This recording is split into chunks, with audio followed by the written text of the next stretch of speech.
ചെറിയ സംഭവമൊന്നും അല്ലല്ലോ ഞാൻ സാറിനെ ഏൽപ്പിച്ചിരിക്കുന്നത്. എങ്കിൽ ശരി, താൻ വാക്ക് പറഞ്ഞ ഡേറ്റുകളൊന്നും മറക്കണ്ട. ഞാൻ ഡേറ്റ് മറന്നു എന്നതിന്റെ പേരിൽ ഒരു കോളോ മെസ്സേജോ സാറിന് ചെയ്യേണ്ടി വരില്ല.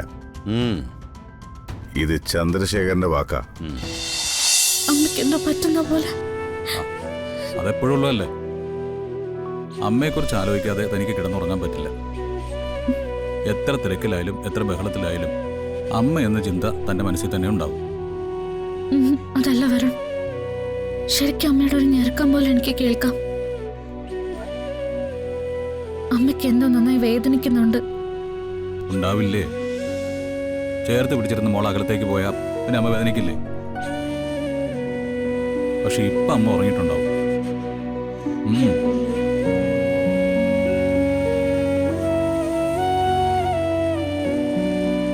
അതെ, പാചകത്തിന് വേണ്ടി എഴുന്നേക്കാൻ അലാറം വെച്ചിട്ടുണ്ട്. ഇപ്പൊ ഈ ഇരിപ്പിരുന്നിട്ട് നേരെ അതിന് എഴുന്നേറ്റ് പോയാലേ പിന്നെ ക്ഷീണം പിടിച്ചെടുത്താൻ പറ്റില്ല. കിടക്കാൻ നോക്ക്. ആ കിടക്കടോ, അല്ലെങ്കിൽ എനിക്ക് ടെൻഷനാവും.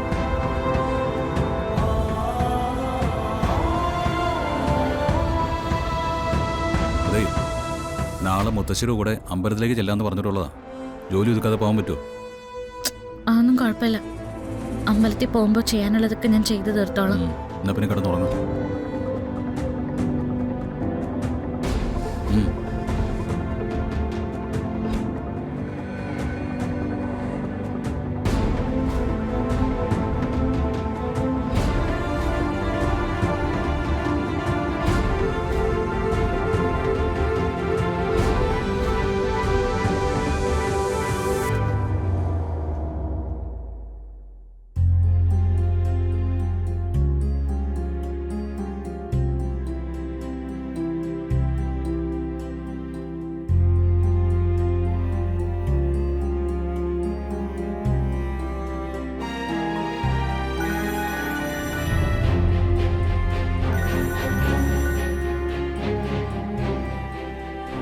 Hello doctor.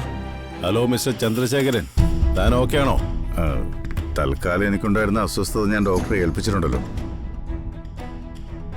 അവൾക്ക് സുഖമല്ലേ സാറേ? അവൾക്കിവിടെ പരമസുഖം. കായിക ശ്യാമ സ്വബോധത്തോടെ പുറം ലോകത്തോട്ട് ഇറങ്ങരുതെന്നല്ലയോ താൻ എന്നോട് പറഞ്ഞേക്കുന്നത്? തന്റെ ആഗ്രഹം ഞാൻ നടപ്പിലാക്കി തുടങ്ങി. സാറേ, ഈ മനസ്സും ശരീരമൊക്കെ വലിയ കരുത്തില്ലാത്ത ആളുകളാണ്. ഒറ്റയടിക്ക് ഹൈഡോസ് ഒന്നും പരീക്ഷിക്കണ്ട. ചെറിയ രീതിയിലൊന്ന് പിടിച്ചിട്ട് പിന്നെ കട്ടികൂട്ടിയാ മതി. തന്നെ പോലെയുള്ള ഒരുപാട് കോടീശ്വരന്മാരുടെ രഹസ്യങ്ങൾ ഒരു നിധി പോലെ സൂക്ഷിക്കാൻ എനിക്ക് പറ്റുന്നുണ്ടോ? അതിലൊന്നിൽ പോലും ഇന്നേ വരെ ഒരു പരാതിയോ ആക്ഷേപമോ ഉണ്ടായിട്ടില്ല. അതെനിക്കറിയില്ലേ. ആ, നമ്മുടെ സമൂഹത്തിൽ ഉന്നതങ്ങളിൽ ഏറ്റവും കൂടുതൽ ചർച്ച ചെയ്യപ്പെടുന്ന പേരാണ് ഡോക്ടറുടേത്.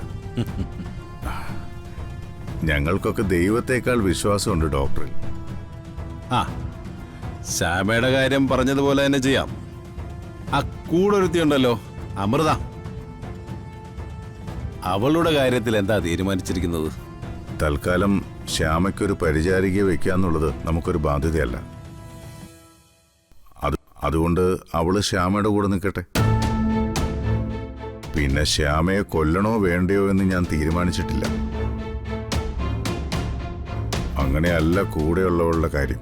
അവളുടെ കാര്യം ഏകദേശം ധാരണയായതാ. ചാകാനുള്ളവള് തന്നെ അവള്. അല്ല, ഇടയ്ക്കിടയ്ക്ക് ഇതുപോലെ ചെറിയ ചെറിയ ആഘോഷങ്ങളൊക്കെ വേണ്ടേ നമ്മുടെ ലൈഫിൽ സാറേ? ആയിക്കോട്ടെടൂ, ആഘോഷങ്ങൾക്കൊന്നും ഞാനെതിരല്ല. നമ്മൾ തമ്മിലുള്ള ഡീൽ കറക്റ്റ് ആയാൽ മതി. എന്തിനും ഞാൻ തയ്യാറാ. ഡീലിന് ഒരു മാറ്റവും വരില്ല സാറേ. ചെറിയ സംഭവമൊന്നും അല്ലല്ലോ ഞാൻ സാറിനെ ഏൽപ്പിച്ചിരിക്കുന്നത്. എങ്കിൽ ശരി, താൻ വാക്ക് പറഞ്ഞ ഡേറ്റുകളൊന്നും മറക്കണ്ട. ഞാൻ ഡേറ്റ് മറന്നു എന്നതിന്റെ പേരിൽ ഒരു കോളോ മെസ്സേജോ സാറിന് ചെയ്യേണ്ടി വരില്ല. ഇത് ചന്ദ്രശേഖരന്റെ വാക്കാ. ഗുഡ് നൈറ്റ് സാറേ. ഓക്കെടോ, ഗുഡ് നൈറ്റ്.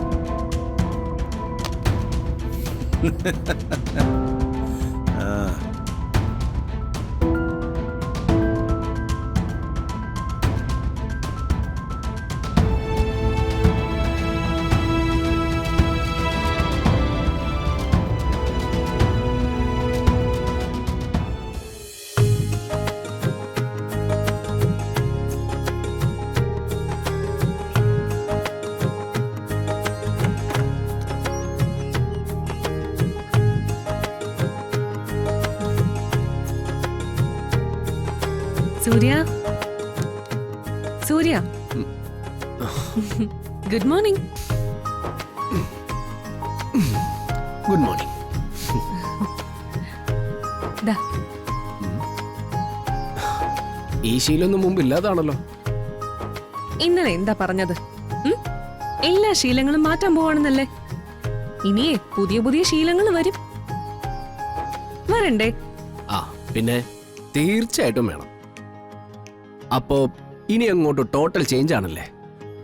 പിന്നെ അല്ലാതെ നമ്മുടെ ജീവിതം നോക്കി പരിഹസിച്ച ആളുകൾക്ക് നമ്മള് ജീവിച്ചങ്ങ് കാണിച്ചു കൊടുക്കണം. അല്ല, ഈ പറഞ്ഞത് എവിടെന്നെങ്കിലും കിട്ടിയ ഉപദേശമാണോ അതോ സ്വന്തം ആഗ്രഹമാണോ?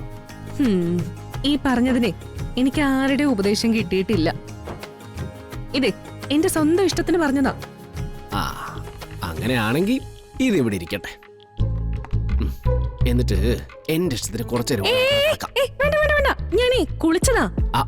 അതിനിപ്പോ എന്താ? അതെ, ഞാൻ കുളിച്ചത് എന്തിനാണെന്ന് അറിയോ? മുത്തശ്ശി നമ്മളോട് രണ്ടുപേരോടും ക്ഷേത്രത്തിലേക്ക് ചെല്ലാൻ പറഞ്ഞിരിക്കാം. ദേ പെട്ടെന്ന് എണീറ്റ് റെഡിയായാലേ നമുക്ക് ഓടി പോയിട്ട് വരാം. അല്ല, ഈ മൊത്തത്തിൽ ഒന്ന് മാറ്റം ഉണ്ടല്ലോ, അത് മുത്തശ്ശിക്ക് അങ്ങോട്ട് മനസ്സിലായിട്ടില്ലല്ലേ? ആ അതൊക്കെ ആർക്കറിയാം. ഏയ്, മുത്തശ്ശിക്ക് അത് കറക്റ്റായിട്ട് കിട്ടിയിട്ടില്ല. അല്ലെങ്കിൽ ഇപ്പൊ ഒരു അമ്പലം പോകുമെന്നും പറയില്ലായിരുന്നു. ആ നമുക്ക് വേണ്ടി എന്തൊക്കെയോ വഴിപാടുകൾ കഴിക്കാൻ വേണ്ടിട്ടാ. ആയിക്കോട്ടെ, നമുക്ക് പോണ്ടേ? അയ്യോ, മുഖം വീർപ്പിക്കൊന്നും വേണ്ട. പോയി വന്നാലും ഞാൻ ഇവിടെ തന്നെ ഇല്ലേ, തൊട്ടടുത്ത് തന്നെയല്ലേ. പിന്നെന്താ? ഈ സ്നേഹം മിക്സ് ചെയ്ത് എന്തും നമുക്കൊരിക്കലും മടുക്കില്ല. അതിപ്പോ ഈ ചെറിയ ചായക്കടയിൽ നല്ല സ്നേഹത്തോടു കൂടി ഒരാളൊരു ചായ എടുത്ത് തന്ന ഒരുപക്ഷെ നമ്മൾ ജീവിതകാലം മുഴുവൻ അത് മറക്കില്ല. ഓ പിന്നെ അതുപോലെ തന്നെ നമ്മൾ ഈ ഹൈ റേഞ്ചിലേക്ക് വണ്ടി ഓടിച്ചോണ്ട് പോകുമ്പോ വലിയ വലിയ ഒരുപാട് ഹോട്ടലുകളുണ്ട്. പക്ഷേ ഞാൻ എപ്പോഴും പ്രിഫർ ചെയ്യുന്നത് ചെറിയ ചെറിയ അമ്മച്ചിമാരെ കടകളാണ്. ആ അവിടുത്തെ ടേസ്റ്റും നല്ലതായിരിക്കും, നമ്മളെ ഭക്ഷണം കഴിപ്പിക്കുന്നവരും നല്ലതായിരിക്കും. ആ അല്ല, അവരങ്ങനെ തന്നെ വിളിക്കേണ്ട കേട്ടോ, ഭക്ഷണം കഴിപ്പിക്കുന്നവർ. അത്രയ്ക്ക് സ്നേഹമായിരിക്കും അവർക്ക് എല്ലാവരോടും. അല്ല, അതുകൊണ്ടിപ്പോ എന്താ, ഞാൻ ചെറിയൊരു ചായക്കട തുടങ്ങണോ? ഹ്യൂമർ സെൻസ് കുറച്ച് മെച്ചപ്പെട്ടിട്ടുണ്ട്.